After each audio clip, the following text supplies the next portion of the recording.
Hello everyone, welcome to Vyana's academy. मेरा नाम है अंजलि कौशिक और आज हमारा नेक्स्ट लेक्चर है सीटेट का, जो आपका सीडीपी का कॉम्प्रिहेंसिव कोर्स चल रहा है उसी का क्लास। अगेन आपकी हाइब्रिड रहेगी, ठीक है। स्टूडेंट्स इधर भी हैं। जैसे आपकी पिछली क्लासेस आई हैं इस बार, वैसी ही आगे आती रहेंगी। आज का जो हमारा टॉपिक है that is evaluation of achievement and formulation of questions. ठीक है, इवेल्युएशन ऑफ अचीवमेंट क्या होता है? देखो, बच्चे को पढ़ा तो दिया, ठीक है, बच्चे को लर्न भी हो गया, लेकिन उसने कितना लर्न करा, उसके लिए क्या करना पड़ता है हमें?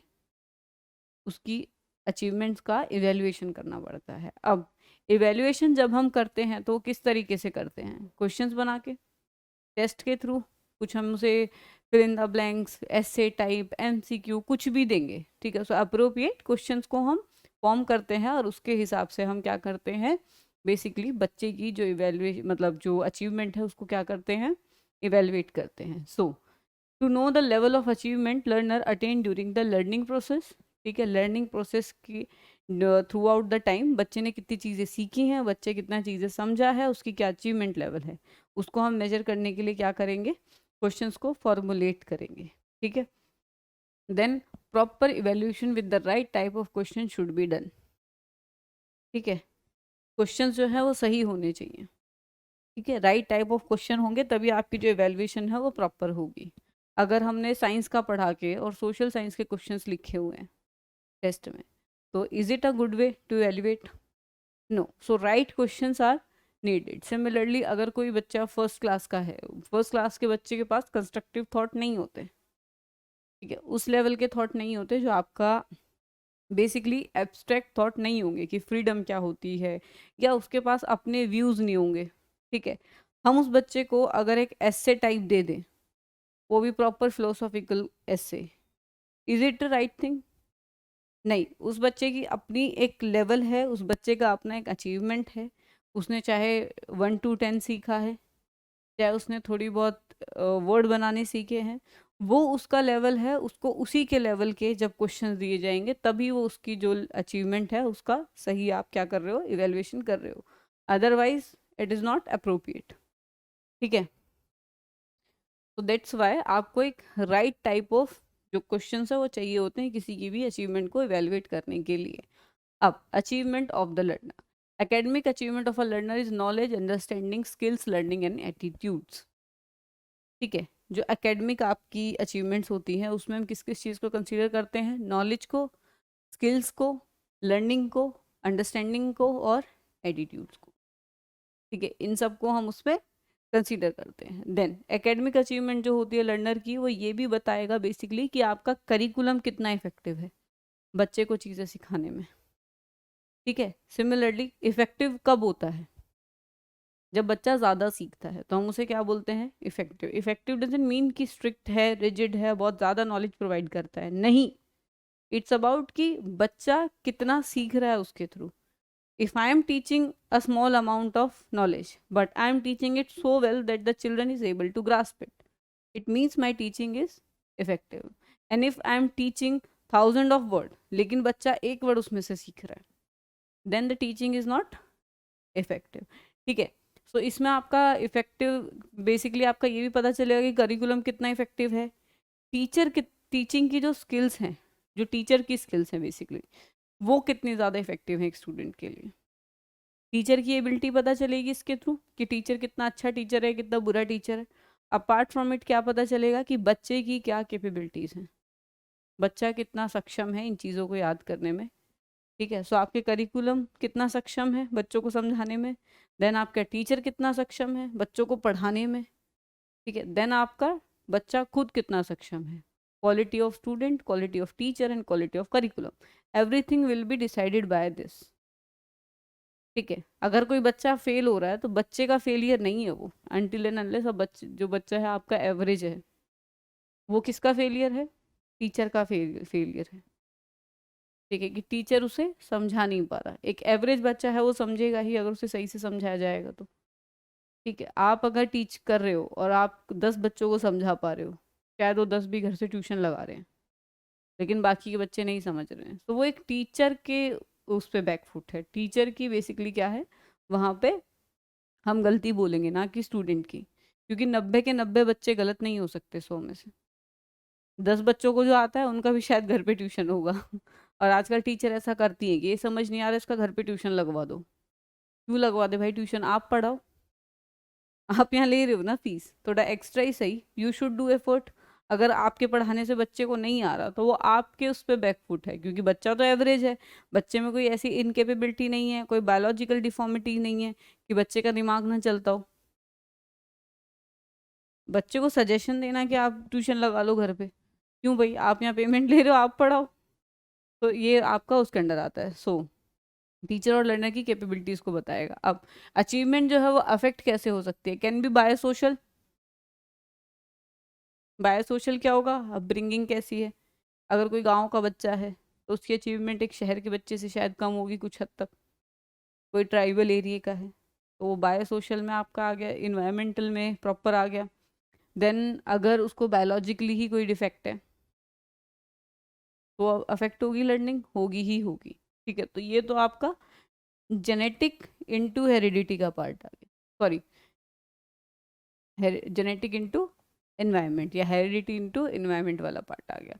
ठीक है, then second one is affective. Affective is basically कि बच्चा कॉग्निटिवली कैसा है, एनेक्जियस है, ठीक है, अटेंशन कितनी दे पा रहा है पढ़ाई में, दिमाग में उसके क्या चलता रहता है, डिप्रेस तो नहीं है, वो आपका किस में आ गया, अफेक्टिव में। अफेक्टिव इज बेसिकली कॉग्निटिव, बच्चे का लर्निंग लेवल क्या है, बच्चा कितना समझ पा रहा है, उसके पास कितने स्कीमास हैं, हाँ, टू अंडरस्टैंड। क्योंकि अगर ज़्यादा होंगे, ज़्यादा ब्रॉड पर्सपेक्टिव होगा तो उसकी लर्निंग ज़्यादा अच्छी होगी, कम होगा, नैरो पर्सपेक्टिव होगा तो उसकी लर्निंग थोड़ी पीछे होगी, या उसकी जो अचीवमेंट है वो थोड़ी बैकफुट पे होगी। तो ये सारी जो चीज़ें हैं वो क्या है, आपकी अफेक्ट करेंगी किसको, अचीवमेंट को एक बच्चे की। ठीक है, देन अब हम बात करते हैं डिज़ाइनिंग द असेसमेंट।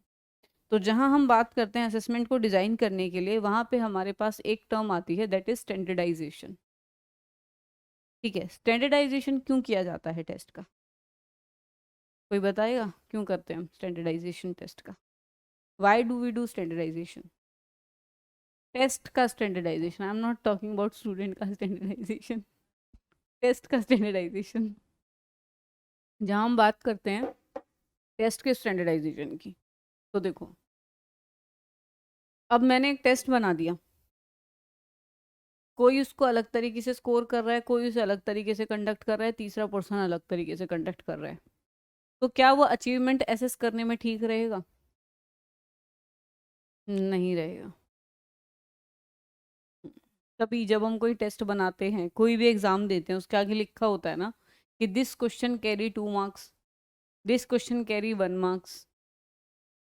तो वो आपका बेसिकली किस लिए करा गया है, स्टैंडर्डाइजेशन के लिए। ताकि स्टैंडर्डाइजेशन आपकी प्रोसेस क्या होती है कि हम एक पर्टिकुलर तरीका मतलब पर्टिकुलर तरीका डिनोट कर देते हैं कि भाई इसी तरीके से टेस्ट कंडक्ट होगा, ऐसी इसकी मार्किंग होगी।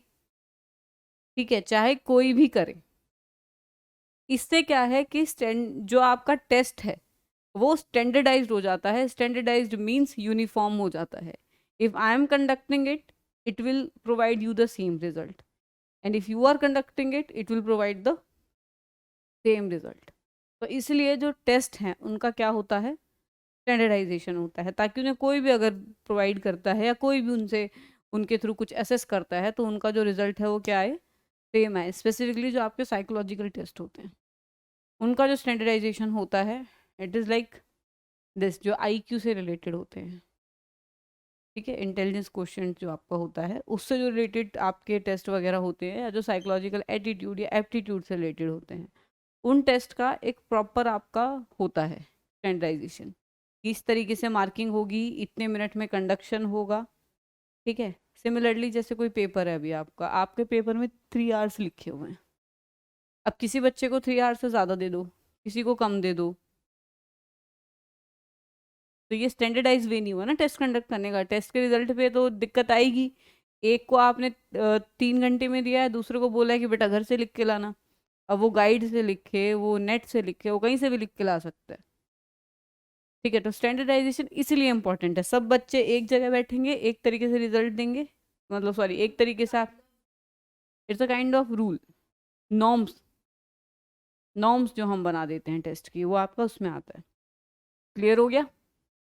ठीक है, तो उसको हम क्या बोलते हैं? स्टैंडर्डाइजेशन। अब जहाँ पे बात आती है स्टैंडर्डाइजेशन की, वहाँ पे दो चीज़ें हमारे दिमाग में आती हैं। First one is reliability and second one is validity. ठीक है, रिलायबिलिटी क्या होती है? Reliability is about the consistency of results. Consistency का मतलब क्या है? एक टेस्ट है, मैंने एक बच्चे को एक बार दिया, बच्चे ने परफॉर्म किया 7, मैंने दूसरी बार दिया, बच्चे ने परफॉर्म किया 8, मैंने दूसरी बार तीसरी बार दिया, बच्चे ने परफॉर्म किया 6, रिजल्ट समहाउ सिमिलर, सेम ही बच्चे को दे रही हूँ। ठीक है, hence the test is reliable. Somehow similar, हमेशा टेस्ट बिल्कुल सिमिलर नहीं होता। स्पेसिफिकली आप जब साइकोलॉजिकल टेस्ट की बात करोगे या आईक्यू वाले टेस्ट की बात करोगे, क्योंकि कई बार क्या होता है कि मल्टीपल फैक्टर यहाँ पे होते हैं। एट टाइम बच्चे का मूड नहीं है, बच्चा इतना प्रेजेंस ऑफ माइंड में नहीं है, बच्चे के दिमाग में कुछ और चल रहा है, बच्चे को एनजाइटी है। ठीक है, जैसे फर्स्ट टाइम बच्चे ने अटेम्प्ट करा तो बच्चे के 6 आए, second time 7, next time 8। Reason being कि बच्चे की एनजाइटी उस टेस्ट को देख के अब कम हो गई है, उसे पता है मैंने पहले भी दिया है, तो हो सकता है उसके जो मार्क्स हों बढ़ जाए। तो ये जो टेस्ट होते हैं इनमें कभी भी ऐसा रिजल्ट नहीं आएगा कि 7 है तो 7 ही अगेन आता रहेगा। ठीक है, इसलिए रिलायबिलिटी जो आपकी है वो 0.6 आप एक्सेप्टेड मानते हो। कितनी?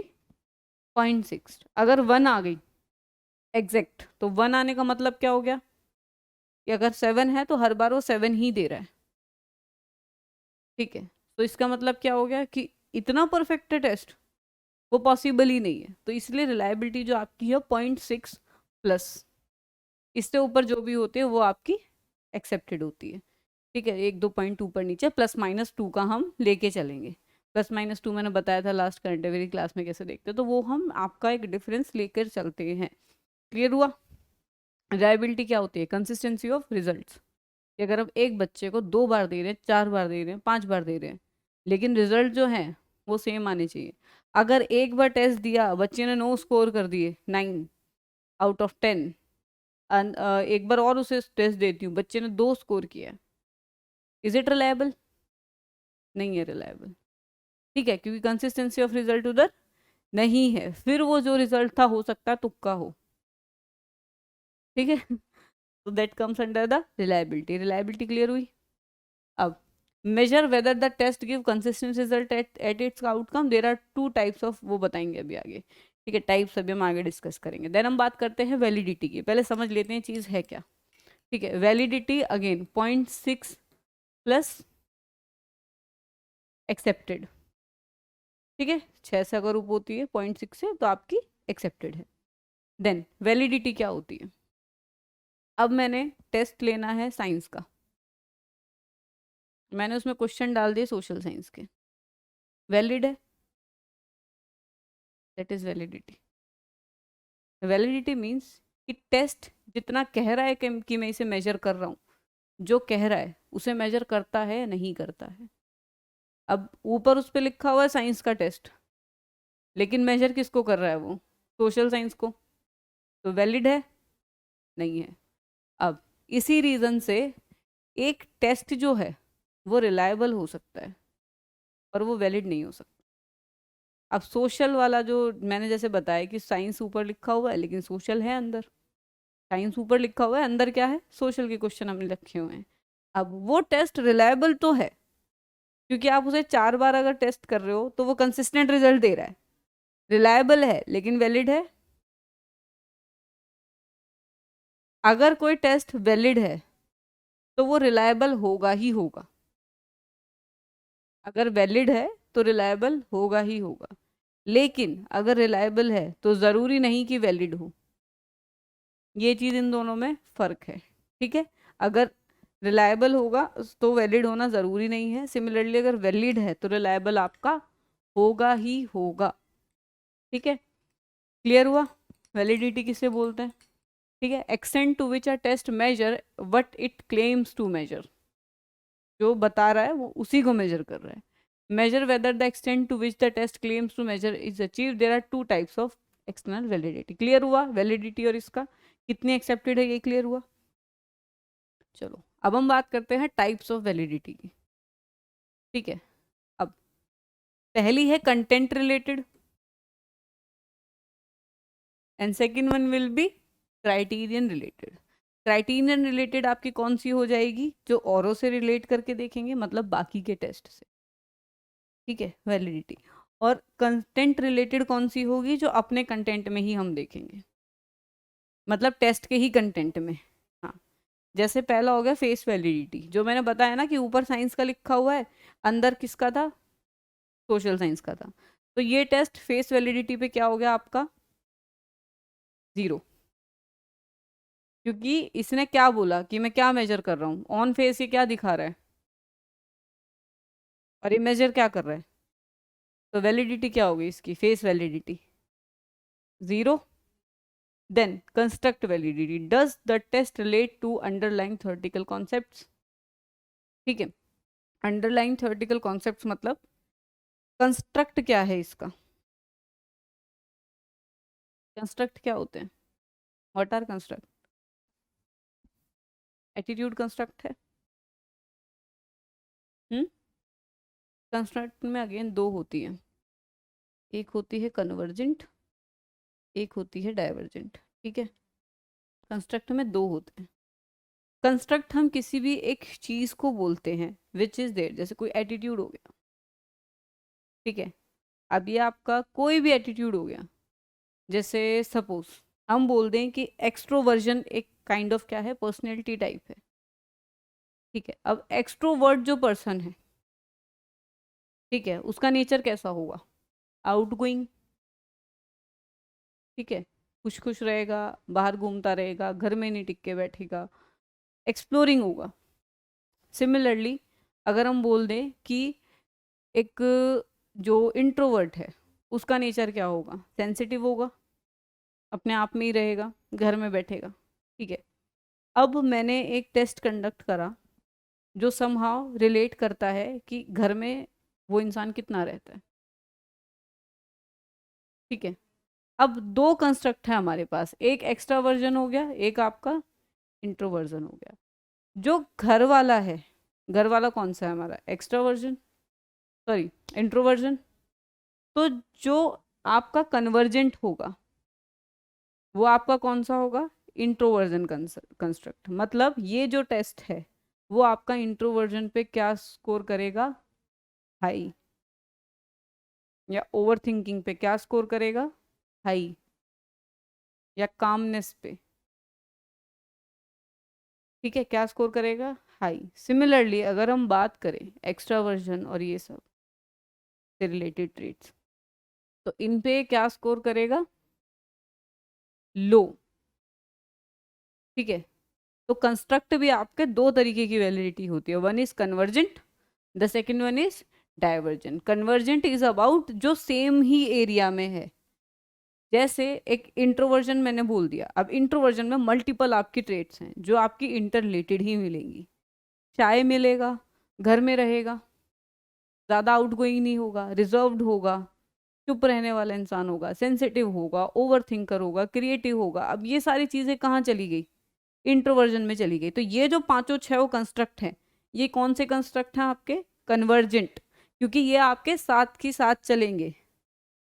लो मूड, डिप्रेशन, है ना, अगर एक्सेस में चला जाए तो ये आपका क्या हो गया, सारा एक ही साइड पे जा रहा है, ठीक है। देन हम बात करते हैं डाइवर्जेंट की।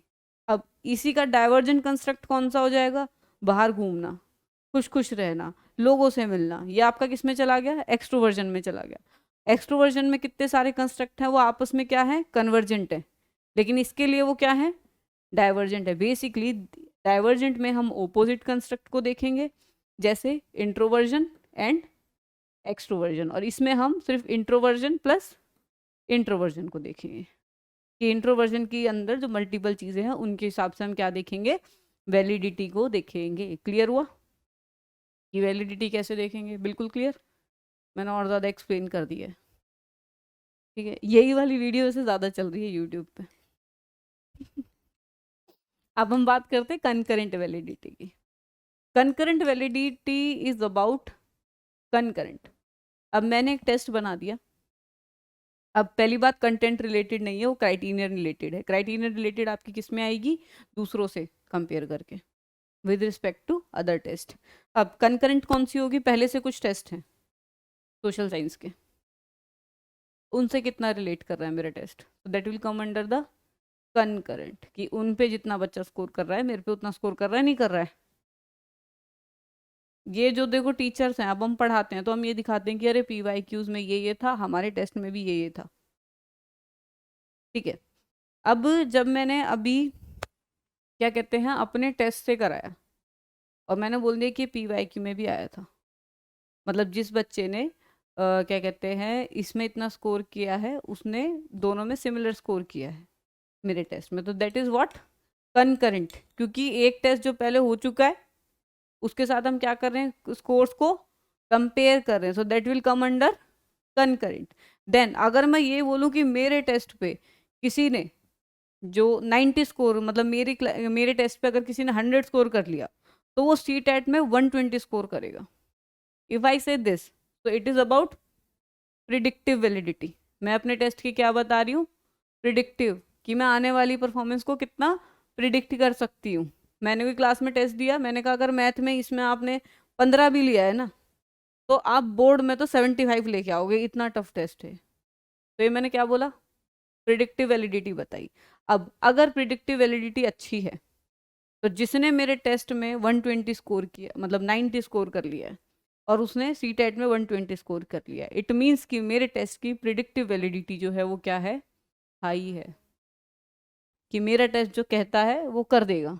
देन अगर मेरा टेस्ट ने बोला कि कर देगा लेकिन वो बच्चा पेपर में गया और कुछ हुआ ही नहीं, तब क्या होगा? Predictive validity 0, it is not valid basically. ठीक है, तो कंकरेंट का पता चला, प्रिडिक्टिव का पता चला, कन्वर्जेंट डाइवर्जेंट, कंस्ट्रक्ट, कंटेंट, कोई डाउट? हाँ, तब हम उसे एज्यूम नहीं करेंगे ना, अगर वो नहीं है वैलिड तो नॉट वैलिड सीधा सीधा। लेकिन अगर वैलिड है, हाँ, कुछ कुछ टेस्ट हैं, अभी मैं बोल दूं कि हाँ भाई ऐसा था और वो चीज़ हो जाता है, इट मीन्स कि मेरा टेस्ट जो है वो हाईली वैलिड है, फिर लोग उसके ऊपर रिलाई करेंगे। फिर टेस्ट सीरीज क्यों खरीदते हैं लोग? जिनके टेस्ट वैलिड होते हैं। अब मैं ये बोल रही हूँ कि मेरी स्लाइड्स में से ऑलमोस्ट आपके जितने क्वेश्चन आते हैं उसमें से 90% तो मेरी स्लाइड से आएगा ही आएगा। It means I am confident about my this content, और इससे मेरे को पता है कि इसकी प्रिडिक्टिव वैलिडिटी जो है वो हाई है, कि इतना तो आना ही आना है। ठीक है, देन आगे चले, रिलायबिलिटी देख लें, टाइप्स ऑफ रिलायबिलिटी। अब जहां हम बात करते हैं टाइप्स ऑफ रिलायबिलिटी में, अब ये भी दो होंगे, एक इंटरनल एक external. Again external is about measuring with the other measures and internal is about itself within the test। ठीक है, अब इसमें होता है पहला इंटरनल में, that is split half method. Split half method में हम क्या करते हैं? एक टेस्ट लिया, 100 क्वेश्चन थे, हमने 50-50 बांट दिए, आइदर सीधा 50-50, either we can do odd even odd even odd even. ठीक है, कैसे भी कर लो, हमने 50 इधर कर दिए 50 इधर कर दिए। अब उन दोनों के रिजल्ट आपस में कितने कंसिस्टेंट है, that is what? Split half reliability. Clear हुआ? ठीक है, देन हम बात करते हैं एक्सटर्नल की। पहला हो गया टेस्ट रीटेस्ट, हम एक बार देंगे बच्चे को फिर दोबारा देंगे, जो मैंने स्टार्टिंग में बताया था, तो कंसिस्टेंसी है या नहीं है। देन इंटरेटर, इसमें बच्चे दो थे, इसमें रेट करने वाले दो हैं, बच्चा तो एक ही है। मैंने चेक करा, किसी और को दे दिया। बोर्ड के पेपर 3-3 लोग चेक करते हैं, UPSC के पेपर बहुत लोग चेक करते हैं, तो वो क्या होता है? इंटरेटर चेकिंग, या इंटरेटर रिलायबिलिटी देखते हैं कि इनकी जो चेकिंग हो कितनी रिलायबल टेस्ट की। ठीक है, टेस्ट की रिलायबिलिटी होती है बेसिकली, बच्चे की प्रोग्रेस में दिक्कत नहीं है, it is about checking the thing. क्योंकि देखो जहाँ पे भी आपके हम्म नहीं, टेस्ट बनाते टाइम भी होती है। अब अगर पेपर आ रहा है, पेपर तो हर बार नया आ रहा है ना यार। हम्म लेकिन ये बेसिकली आपका यूज उसमें होता है जहाँ टेस्ट जो होते हैं सब्जेक्टिव होते हैं। अब हम बात करें थीमेटिक अप्रिसिएशन टेस्ट, या हम टीएटी, या हम रोशाक इंक ब्लॉक टेस्ट की बात करें, वहां पे क्या है, सब्जेक्टिविटी इज देयर। हर इंसान का अपना व्यू पॉइंट होगा उस चीज के लिए। अब जब व्यू पॉइंट वाले लोग चेक करते हैं तो बायसनेस आती है, and nobody is free of view points. अगर चलो कोई सब्जेक्टिव टेस्ट, टेस्ट क्यों चेक करते हैं बताऊं अभी। जैसे suppose there is a question regarding a political party in a test, ठीक है। अब एक पर्सन ने, जो उसका सपोर्टर है, उसने चेक करा लेकिन उसके अगेंस्ट था उसका व्यू पॉइंट, तो उसने मार्क्स थोड़े से काट दिए। दूसरा पर्सन जब उसे चेक करेगा तो वो उसे देखेगा, देर आर चांसेस कि वो सपोर्टर ना हो, तीनों चारों तो सपोर्टर नहीं हो सकते, तो इस वजह से इंटरेटर होता है, ताकि अपने व्यू पॉइंट कोई बच्चे के ऊपर थोप ना दे, specifically in the area of subjective. जैसे अगर आप यूपीएससी भी दोगे तो यूपीएससी के प्रीलिम्स में इंटरेटर चेकिंग नहीं है, लेकिन मेंस में है। प्रीलिम्स में क्या है, there are options, there are answer key, objective है, you will just tick it down and it's clear. लेकिन जब आप ऐसे देते हो, या जब आप सब्जेक्टिव एग्जाम देते हो, मेंस देते हो, तो वहां पे आपका क्या होता है, you have to write answers and you have to provide your view point on the sheets.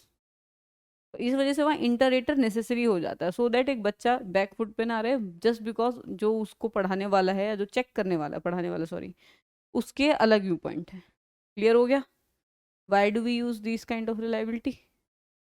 अब जैसे देखो इंटरेटर चेकिंग बताई, अब इंटरेटर में क्या है, सपोज बिहेवियर वगैरह जैसे हम मेजर करते हैं, तो उसमें मैंने बताया कि हम टीएटी यूज़ करते हैं, या हम रोशाकिंग ब्लॉक टेस्ट यूज़ करते हैं। मैंने कुछ बताया, दूसरे ने कुछ बताया, तीसरे ने कुछ बताया, अब जो चीज़ें हमारी सेम है ना, वो आपकी क्या है, सत्य वो क्या है, सच है, और हमारा आंसर कितना आपस में मिलता है वो उसकी रिलायबिलिटी को बताएगा। अगेन ये भी 0.6 के अराउंड आपकी एक्सेप्टेबल हो जाती है, ठीक है, कि हमारे जो आंसर है वो इतने हद तक मिलन में होने चाहिए, otherwise the test is not reliable. Clear.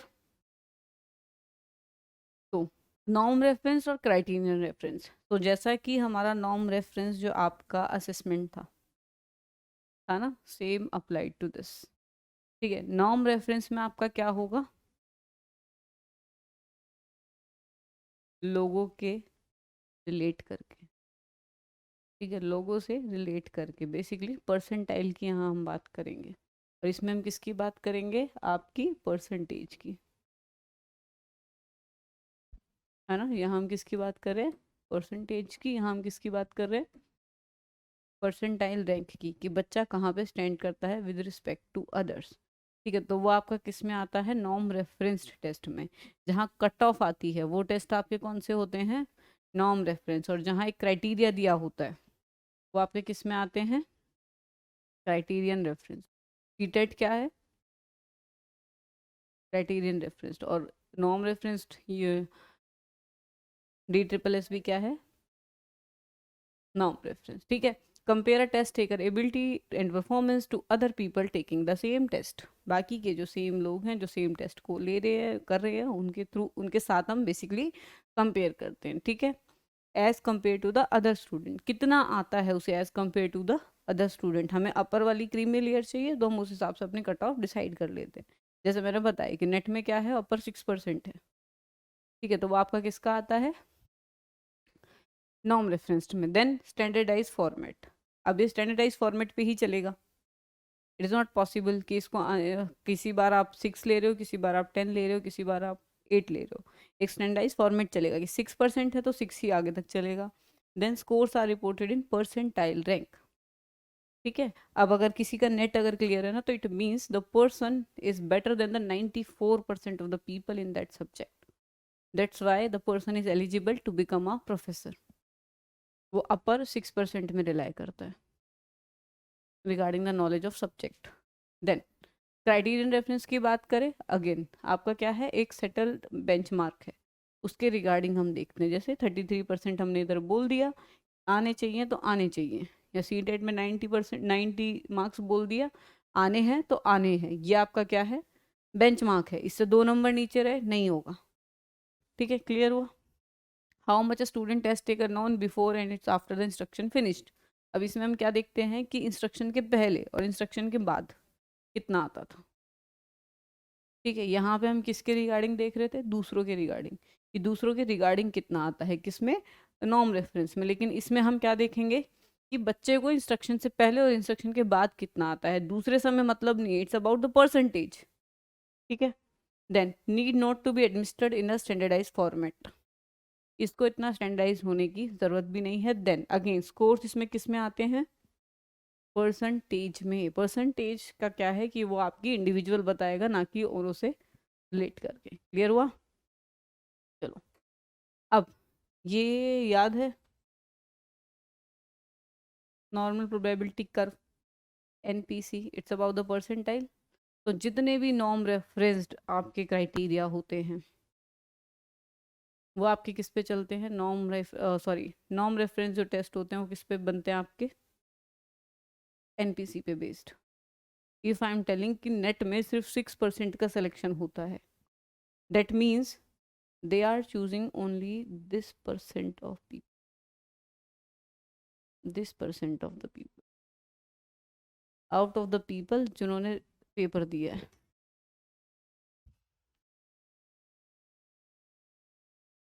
If वी आर टेलिंग कि यूपीएससी में जो रिजल्ट है 0.000% है, 0.017% कुछ ऐसा है, it means they are relying over here somewhere जिनका सिलेक्शन हो रहा है।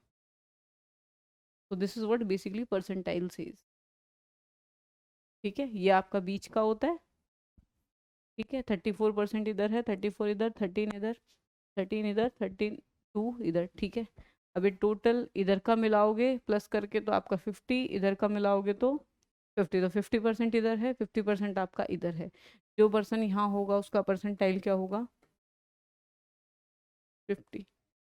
हाँ, देन अगर कोई पर्सन यहाँ है तो 50 प्लस 34, तो उसका परसेंटाइल कितना हो जाएगा, 84, विच मीन्स एवरेज से वो हल्का सा ऊपर है। सिमिलरली अगर कोई पर्सन यहाँ है तो उसका परसेंटाइल कितना होगा, 50 माइनस 34, कितना हो गया,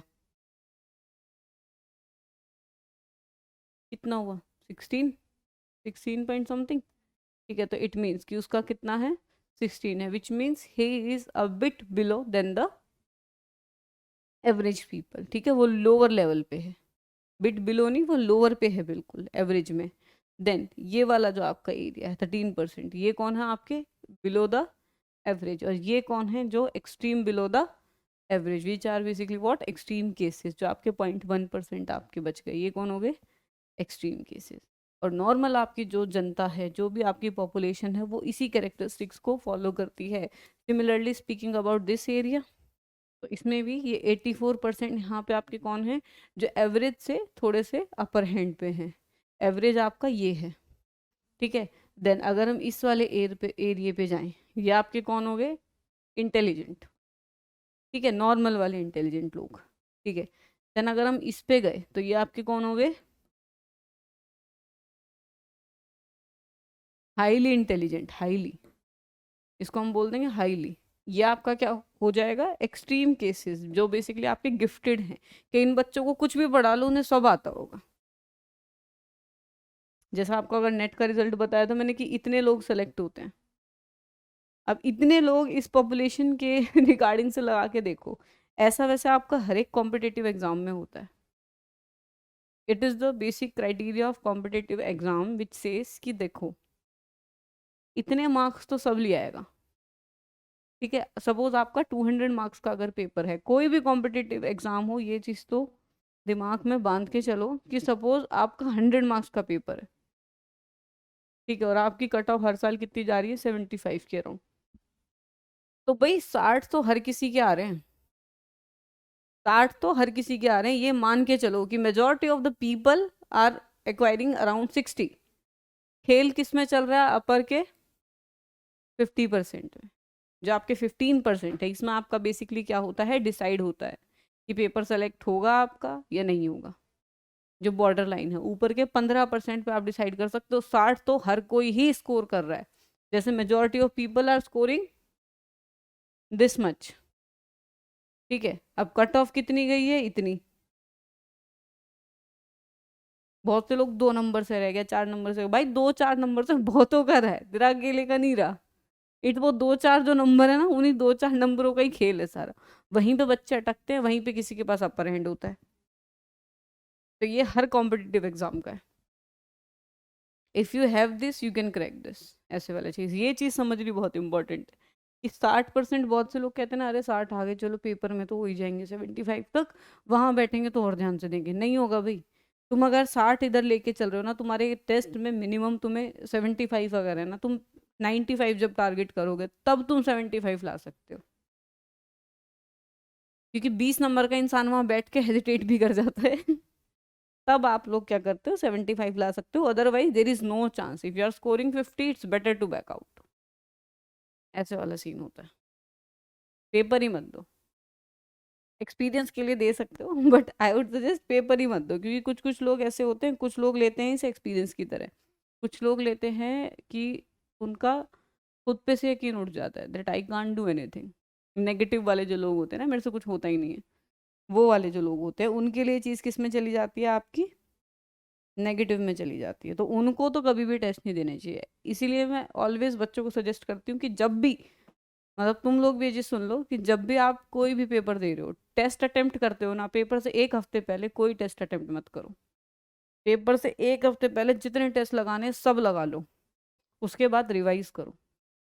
रिवाइज भी उस पार्ट को करो जो आपका वीक है, जहाँ पे आपको दिक्कत है। ठीक है, जो आता है वो तो आता ही है, इसीलिए हमेशा नोट्स भी दो रखो।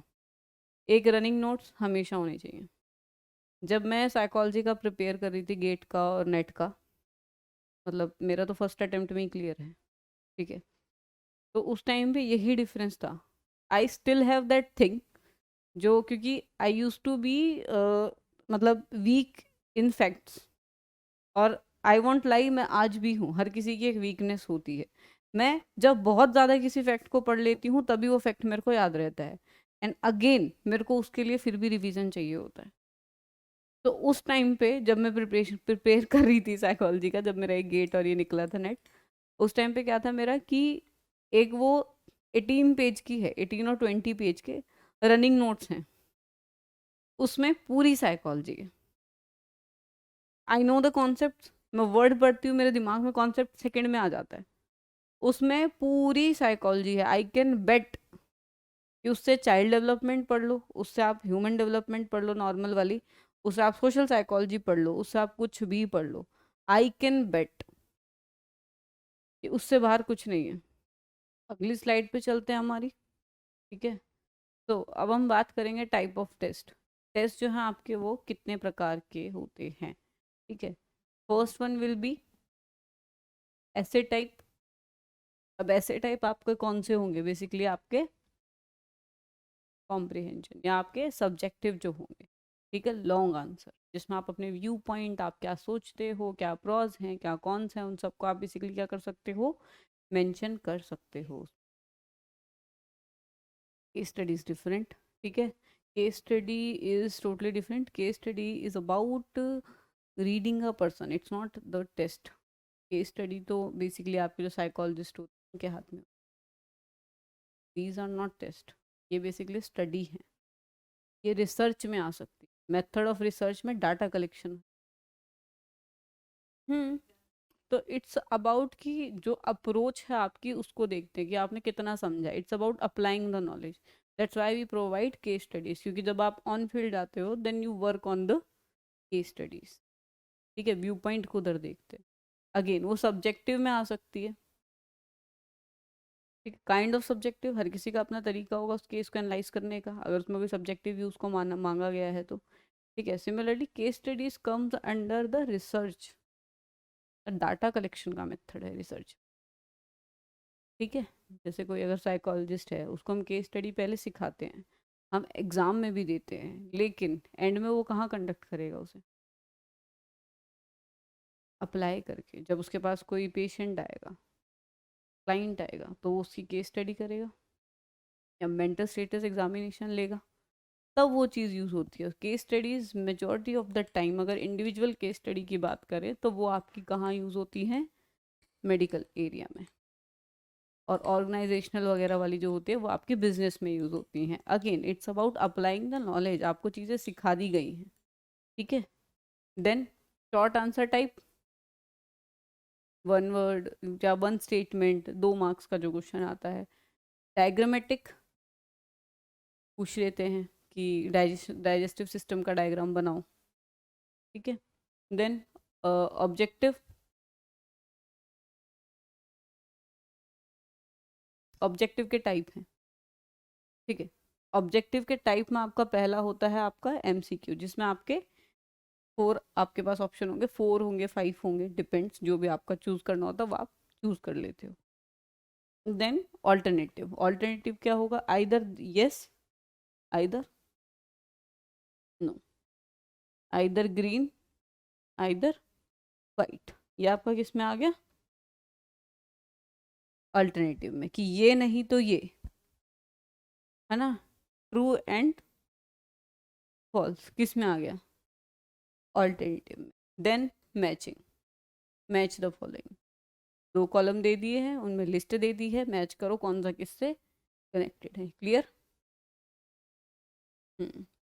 समझ आया। इस तरीके के क्वेश्चंस आपके टेस्ट में होते हैं। और अब वही है कि जैसे ऐसे टाइप है, ऐसे टाइप आप कौन सी क्लास में दे सकते हो, वो तो हम याद करना सिखा देते हैं ना, कि 5 लाइन्स लिख के लाओ on cow, on friend, myself. तो वो क्या है, वो एक ऐसे नहीं है, वो एक स्टार्ट हम देते हैं। ऐसे इज बेसिकली जहाँ पे वो अपना व्यू पॉइंट लाएगा, वो तो हम राइटिंग की प्रैक्टिस करवा रहे हैं। तो आफ्टर 6 और 7 वी स्टार्ट दैट बेसिकली, ऐसे टाइप जो एग्जैक्ट होता है। उससे पहले वाले जो होते हैं वो तो इट्स ऑल अबाउट कि बच्चे को क्रैम करवाना, आदत डालना सेंटेंस लिखने की या सेंटेंस याद करने की। रटवाते ही तो हैं, my name is this, my name is this, तो वो basically it comes under the cramming, not exact ऐसे। एग्जैक्ट ऐसे आपके 7th से स्टार्ट लगा लो, 7th 8th से। सिमिलरली सब्जेक्टिव भी आपका तभी स्टार्ट होगा, लॉन्ग आंसर जो होंगे वो भी तब से स्टार्ट होंगे, शॉर्ट भी तब ज़्यादातर तब से स्टार्ट होते हैं, शॉर्ट 4th 5th से हो जाते हैं, ठीक है। सो वो आपके तब से स्टार्ट होंगे। देन ऑब्जेक्टिव आपके बचपन से चलते हैं, ओरल हो गया, हाँ, MCQ, pick the correct one, matching, ये सारे आपके बचपन से चलते हैं, ठीक है। ये आपके फैक्ट्स वाली चीज़ें जो जाननी होती है वो ऑब्जेक्टिव से जानी जाती है। जैसे अभी अगर हम बात करें कि सीटेट है, सीटेट को हम कहने को ऑब्जेक्टिव कह देंगे, लेकिन स्पीकिंग अबाउट द पैटर्न, उसमें पूरी पूरी स्टेटमेंट्स वगैरह अगर दी हुई हैं, so is it come under the objective, partially objective. Statements हैं, तो स्टेटमेंट में ये है that we have 4 option, I agree, but हाँ सी टेट इज बिल्कुल ऑब्जेक्टिव, सॉरी 4 ऑप्शन है तो 4 ही है, लेकिन स्टेटमेंट्स उसमें दी गई हैं। लेकिन अगर हम बात करें नेट की, नेट इज पार्शियली ऑब्जेक्टिव, क्योंकि वहां पे आपको मल्टीपल हैं, जैसे पहले ऑप्शंस दे दिए, then they are give you other options 1 and 2, 2 and 3। ये क्या आपका क्या हो गया, ये आपको partially objective kind of thing हो गई, कि जहाँ पे आपको 2 या 3 स्टेटमेंट उसमें से जो मल्टीपल सेलेक्ट क्वेश्चंस होते हैं वो आपके पार्शियली ऑब्जेक्टिव आते हैं, ठीक है। एग्जैक्ट ऑब्जेक्टिव नहीं होते। गेट में भी होते हैं क्वेश्चन, गेट में जैसे 3 क्वेश्चन, एक क्वेश्चन के 3 आंसर हैं, you have to select 3 of them, they provide you 4 options, you have to select 3 of them, and if you select 3 of them only then you will get marks, otherwise zero और the negative marks. That's how basically आपके partially objective हो जाते हैं। वो तो चलो वो तो एक बीच की बात है, ये हमारा मेजर मेन था। अब parameter for formulating appropriate question, parameter क्या होते हैं फॉर्म मतलब क्वेश्चंस को बनाने के। The first one is getting appropriate answer, ठीक है। अब क्वेश्चन जो है, अगर कोई क्वेश्चन वेग है या प्रॉपरली फ्रेज ही नहीं किया गया है, ठीक है, मैंने बोल दिया कि एक शॉर्ट ऐसे शॉर्ट क्वेश्चन दिया है, मैंने बोल दिया डिस्क्राइब काउ, शॉर्ट है, 20 वो है। अब उसमें बच्चा क्या डिस्क्राइब कर लेगा, और करेगा भी तो उसे क्या करना चाहिए, ये बतानी चाहिए काउ इज एन एनिमल, उसके कितने मतलब उसके 2 सींग हैं, उसके 4 पैर हैं, बहुत चीजें हैं लिखने को, लेकिन वो वहां पे कौन सी चीज बताए, इज इट अप्रोप्रिएट क्वेश्चन। मैं ये बोलूँ कि tell us the physical feature of cow, ये क्या है, अप्रोप्रिएट हो गया, मैंने फिजिकल फीचर बोल दिए, ठीक है। तो वो क्या हो जाएगा आपका अप्रोप्रिएट क्वेश्चन फ्रेजिंग। अब बच्चा वहां पे वही लिखेगा कि काउ हैज, जो भी है आपका, ठीक है, वो आपका वहीं पे वो चीज मेंशन करेगा। देन कैटेगरी ऑफ क्वेश्चन, ठीक है, ये जो आपका क्वेश्चन है वो बेसिकली आपका किस कैटेगरी से है। कैटेगरी आपका क्या होता है, it can be judgmental, it can be analytical, ठीक है, इट कैन बी इंफॉर्मेटिव। जब आप किसी इंफॉर्मेशन को मांगते हो, ठीक है, जैसे हम यूज करते हैं आपका what is the reason of it, who did this, तो ये आपका क्या आता है, information related. Then when we, what, when, where, why, how, ठीक है। अब ये आपके कैसे क्वेश्चन हो गए, कुछ एनालिटिकल हैं कुछ इंफॉर्मेटिव है, ठीक है। एनालिटिकल क्वेश्चंस आपके कौन से होंगे, जिनमें हम बोल देंगे क्रिटिकली एनालाइज, ठीक है, बताओ किस हद तक ये सही है किस हद तक ये गलत है, ठीक है, तो हम क्या लिखेंगे, क्रिटिकली एनालाइज, ठीक है।